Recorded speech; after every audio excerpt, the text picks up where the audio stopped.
como cidadão, eu sinto o Congresso totalmente omisso. Sempre senti. Eu sinto assim, tipo... Mano, parece que eles não querem fazer as paradas. É o que eu penso. Sim. Não querem fazer pra que o governo seja ruim, pra que ele perca. Porque a gente tem que fazer essas paradas. A gente fica anos e anos esperando. Por que a gente já tem 2 anos? Eu sei que... Sim. 2 anos já podia ter rolado todas essas reformas, que é o que tá travando o Brasil de verdade. A gente fica discutindo quem tá no cargo, essas políticas, esse lado mais do corrida de cavalos da política, a gente fica discutindo muito isso. Mas as coisas que vão mudar a vida das pessoas mesmos são essas reformas estruturantes, porque o que fode o brasileiro é o sistema que tá com umas regras totalmente toscas e ultrapassadas. Eu acho que você tem razão, acho que tem 2 coisas aí. Assim. Uma delas, eu acho que você está certíssimo de dizer assim, o que estrutura é o que se decide no Congresso, né? E muita gente não dá importância para quem vai votar para deputado, mas pensa bem, cara. Quando você vai se aposentar? Ou se você pode se aposentar ou não? Ou quanto você vai ganhar de aposentadoria? Quem é que decide? É o Congresso. São os deputados e senadores. O que acontece se algum parente seu morrer e deixar uma herança? Vai para quem? Quem é que decide para quem vai? É o Congresso, são as leis de sucessão. Quanto tempo... Quais são os direitos que eu tenho se eu trabalhar? Eu tenho direito a férias ou não? A 13º? E se eu não tiver carteira assinada, o que eu tenho de direito? É o Congresso. Então, a vida da gente, ela está toda cortada, toda entremeada por decisões que o Congresso toma que afetam a vida da gente. Então, o Congresso pode muito, mas ele tem feito muito pouco. E você tem razão nisso. Agora, por outro lado... mas então nada. Se a vida está ruim, o Poder Executivo não é tão culpado. Não é bem assim também. Por que não é bem assim? Não digo que o Poder Executivo... Eu sei que você não diz, mas é política econômica, por exemplo. Né? Redução, aumento de imposto de importação ou de exportação, definir as prioridades, onde que o país vai botar dinheiro, isso passa pelo Congresso, até passa. Mas o Poder Executivo acaba tendo um peso muito grande nisso. Então, se o Poder Executivo não faz a parte dele, a vida da gente piora muito. A economia está piorando, isso tem problema de política econômica. O Congresso poderia ajudar, mas é mais responsabilidade do Executivo. Então, é uma combinação das 2 coisas. Agora, eu estou de acordo que o Congresso tem que deixar de ser omisso e ficar esperando que seja feito tudo pelo Executivo. Não tem. Sim. Não tem que esperar. Pode fazer. Seria muito foda. Imagina se, a oposição começa a passar várias pautas que o Brasil todo quer. Isso não ia fortalecer a oposição pra caralho? Não, fortalece todo mundo. E quando valoriza o parlamento, valoriza todo mundo que está lá, seja de oposição ou do governo. É verdade, é verdade. Agora, reforma tributária. Por que é difícil? Aí entram também os interesses, né, Monark? Vamos pegar o exemplo da reforma tributária. O que é fazer a reforma tributária? É definir quem vai pagar mais imposto e menos imposto. Então, você imagina a quantidade de briga que tem nisso. Porque ninguém quer pagar mais imposto. E todo mundo quer pagar menos imposto. Mas será que a discussão correta não é de onde eu recebo os impostos? Porque o imposto sobre consumo é um crime. Eu concordo com você. O que deveria ser feito nessa reforma tributária? Né? Primeiro, assim, o que os países desenvolvidos, todos capitalistas, como é que eles tributam? Eles tributam, sobretudo, renda e patrimônio. Então, se você ganha muito ou se você é muito rico, você paga mais. Faz sentido, né? Claro. Eu odeio pagar imposto, veja bem. Sim, claro, mas ninguém faz gosta. Sentido.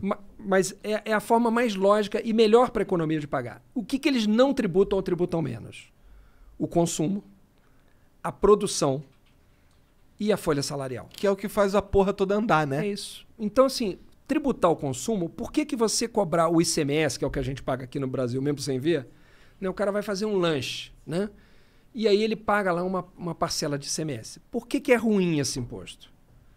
Porque o cara riquíssimo vai pagar o e mesmo o cara imposto paupérrimo, que o pobre. Os dois vão pagar o mesmo imposto para fazer aquele mesmo lanche. Você vai dizer, mas eles não fazem o mesmo lanche. É verdade. Mas se fizessem, pagariam o mesmo imposto, o que é injusto. Já se você for tributar na renda e no patrimônio, quem ganha muito paga muito. Quem ganha menos paga menos. É isso que tem que fazer. A proposta não faz isso.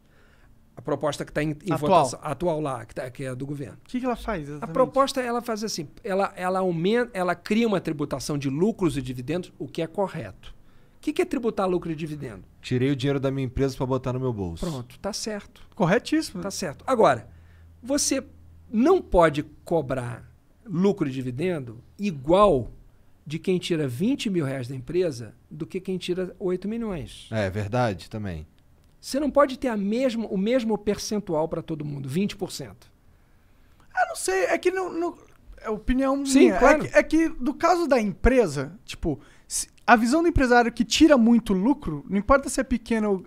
É que tem muitos pequenos empresários, né? Esse é que é o ponto, assim. O que eu acho? Não, seria muito legal se O tivesse cara fazer uma- precisa daquela porra ali pra ele comer. tipo, R$500 mil por ano. É. Não- Fazer uma progressividade, entendeu? Olha, se você tirar até tanto, você paga, digamos, 10%.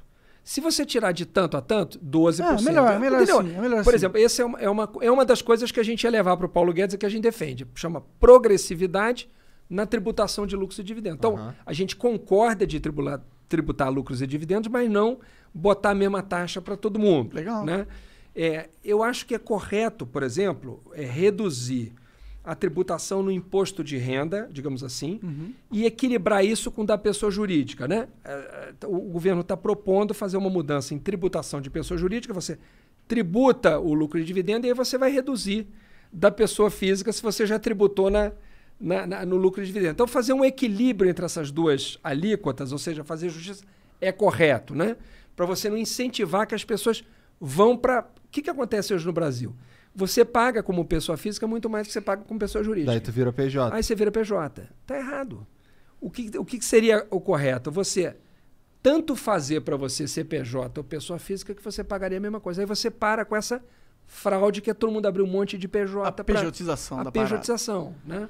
Faz todo sentido essa parada. Então, são coisas que eu acho que dá para fazer. Isso é consenso? É consenso, né? É Tem consenso. alguém que é contra isso? A progressividade o governo é contra. Por exemplo, Paulo Guedes Molon, eu sou a favor, mas eu não consigo defender isso agora. Eu digo, tudo bem, mas nós vamos defender. Qual que será que é o problema dele, da Não, progressividade? é claro que há a reação de quem ganha muito a pagar muito. E quem ganha muito tem muito poder também. Ah, porra, cara. Mas é que, tipo, Mas você é que se tu aumentou ganha o muito, final deixa de da ser um alíquota. filho da puta, cara. Mas você aumentou Porra. o final da alíquota nessa proposta? No sentido, tipo, a alíquota era 20%.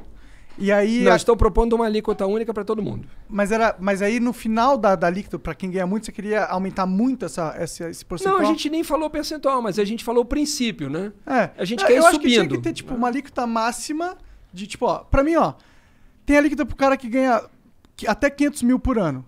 Depois disso, mano, o cara já consegue, eu acho, que bancar a alíquota que for e aí uma taxa igual pra todo mundo. Eu também acho que se ficar escalando muito, tendo várias, é ruim. Aumenta aquela burocratização da contabilidade de todo mundo, sabe? Você tem Sim. várias formas e aí tem taxas e não Não, sei o quê. outro princípio Mas se da... esse fosse o único problema, o problema é que a gente paga uma caralhada de imposto diferente pra cada peido que tu vai dar. Porra. Ah, não, sim. Eu tô Esse Pô, é o eu vou problema, mandar. né? Se eu mandar um troço da minha empresa pra mim mesmo, só que outra empresa em outro estado, eu pago uma grana. E é eu mandando um bagulho pra eu mesmo. Esse é um outro problema, assim, da tributação brasileira, que ela é muito complexa, muito difícil. Quem quer pagar imposto certo, empresário, por exemplo, fode o também. cara não sabe como pagar às vezes. Cara, é difícil. A gente É difícil gasta, pagar. A gente gasta uma grana com os caras que o trabalho deles é me descobri. dizer quanto é que eu tenho que pagar de imposto. Então você veja, assim, tem uma estatística lá do Banco Mundial, né? Eles fizeram uma estatística chamada Doing Business, né? Você é professor de inglês, que é sobre quantas horas os empresários gastam no Brasil e no mundo para declarar os impostos. Não é se é caro ou barato, é quanto tempo o cara gasta. No Brasil eram cerca de 1.200, 1.300 horas por ano. A média da OCDE, dos países mais desenvolvidos, era cerca de 150 horas por ano. Porra, é um absurdo. A 10 média vezes. da América Latina era de 300 horas. Quer dizer, a América Latina, o dobro da OCDE, mas assim um quarto da gente. Então, o Brasil, a tributação no Brasil é complexa, é complicada. Ninguém entende de todo o sistema, cada um entende de uma parte. Então, você tem que simplificar a tributação. Simplificar. Quanto menos regra, melhor. Claro, você tem que ter algumas regras de compensação, porque você diz assim, o cara não pagou aqui, então ele vai pagar ali, ou o cara já pagou aqui, não paga ali, né? Eu estava falando, por exemplo, pessoa jurídica e pessoa física, né? Como combinar essas coisas. Agora, tem que simplificar. Segunda coisa que tem que fazer, tornar progressiva. Quem paga imposto no Brasil muito é quem ganha menos. Com Quem mais certeza. paga imposto é pobre e quem... Em percentual em percentual. E classe média. Classe média tá ferrada também, cara, porque paga muito. Super rico no Brasil não paga nada. Comparado a... Não é só comparado. Assim, acionista de banco. Ah. Banqueiro, dono de banco. Se o cara recebeu, por exemplo, no ano passado, de lucros e dividendos 9 bi, 8 bi, 800 milhões, ele não pagou nada. Não é que ele pagou R$1.000, não. Ele pagou zero. Zero. Porque ele recebeu lucros e dividendos da empresa dele. E isso não é taxado. Está errado. O cara que ganha R$6.000, ele paga 27,5% dos seus R$1.000, cara. Do salário dele. E o cara que é dono de um banco... Já retido na fonte. O cara nem vê o dinheiro. O outro que é o dono de um banco que ganhou 800 milhões, ele paga zero. Cara, zero. não tem como isso estar... É assim, ó, lembrando Esse que eu odeio imposto. Quais são os principais... Quais são os impostos mais importantes pro Brasil continuar andando, cara? Tu sabe? Cara, assim, acho que é imposto de renda, né? São os impostos que incidem sobre consumo, né? Esses aí geram bastante impostos de receita. importação, exportação, basicamente esses, assim, né? Entendi. Em nível municipal, o mais importante é o ISS, né? Que é um imposto municipal que incide sobre serviços. O estadual é o ICMS, que é o mais importante, embora tenha também outras receitas, tipo IPVA, né? Que é imposto de carro e tudo. Outro exemplo do Brasil. Quem tem carro paga IPVA. Isso eu acho um absurdo. É tipo, você tem que pagar pra ter o teu carro. E quem tem lancha, paga pra ter lancha? Não sei. Não paga? E quem tem jatinho, paga pra ter jatinho? O helicóptero também não. Não paga? Só quem tem carro. Entendi. Pô, podia dar uma diluída nisso aí, né, pô? Não, cara, Não, na verdade, podia parar de cobrar do carro, né? Porque não faz sentido. Faz sentido. Pra mim isso não faz sentido, tá ligado? Eu vou lá, eu sou meu cu pra conseguir comprar esse carro, porque o carro no Brasil... E o carro ainda por cima, o preço cheio dele lá tem, sei lá, 40%, 50%. E o carro aqui no Brasil, o preço é absurdo, é distorsivo no mundo inteiro. Mas me disseram que não é de carro que você tá vindo pra cá, não. Bom, eu vim de Uber, né? Porque o monociclo... Não, mas me quebrou até o monociclo, assim, sim. Eu vi aqui embaixo um outro monociclo. Sim, impressionante, o negócio é rápido pra caramba. Depois, se você quiser tentar andar lá... Só com seguro. Seguro de vida. Mas então, aí o carro já é caro pra caralho, você vai lá, compra o seu carro com o suor do seu emprego e ainda o Estado fala, ok, tu comprou teu carro, mas o aluguel do teu carro é esse. Pra mim isso não faz sentido, mano. Eu entendo o que você tá dizendo, assim, mas o que eu acho que é menos razoável é que se você tem um imposto de propriedade de veículo automotor, pô, um jatinho é um veículo automotor. Ele se move sozinho. Não tem que ninguém tá puxando ou empurrando. Não é uma charrete, né? Uma lancha é um veículo automotor. Automotor, ele se move por si mesmo. E esses caras não pagam nada. O cara que tem um jatinho mais caro do mundo, tem brasileiro que tem. Esse cara não paga nada por ano para ter o jatinho e o cara que tem um Fusca.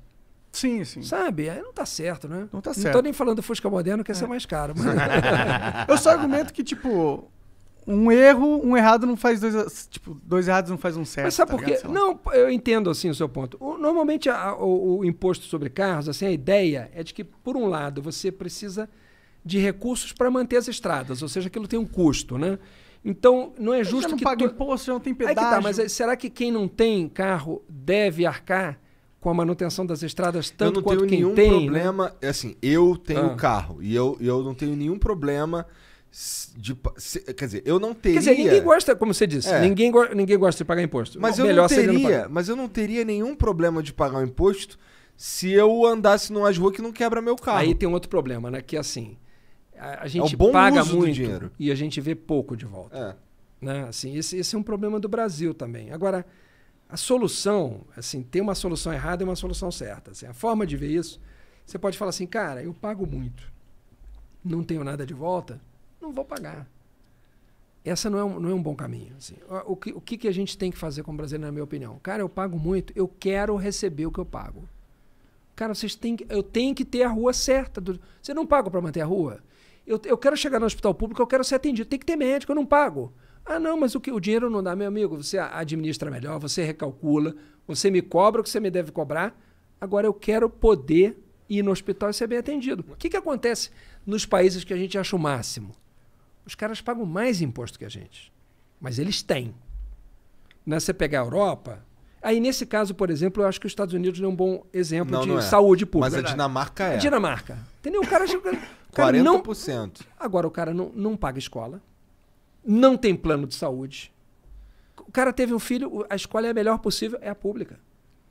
E aí também lá estuda o filho do dono da empresa e o filho do funcionário mais simples da empresa. O que uma visão para socialização de uma pessoa é incrível. Claro, ele poder cara. ter, E compartilhar. igualdade de oportunidade Sim. que a gente falou, né? É verdade, porque uma das coisas que é difícil da igualdade de oportunidade é que um filho do ricaço, ele vai ter mais oportunidades, óbvio, porque o amigo do ricaço são também outros ricaços que vão colocar o filho do ricaço Vão nas oferecer melhores emprego, oportunidades. Exato. Mas se o filho do ricaço faz um amigo com um cara que vira amigo de um cara que não é ricaço, porque ele está estudando na mesma escola pública de boa qualidade, você tem uma socialização, você tem uma divisão aí desse network. Exatamente.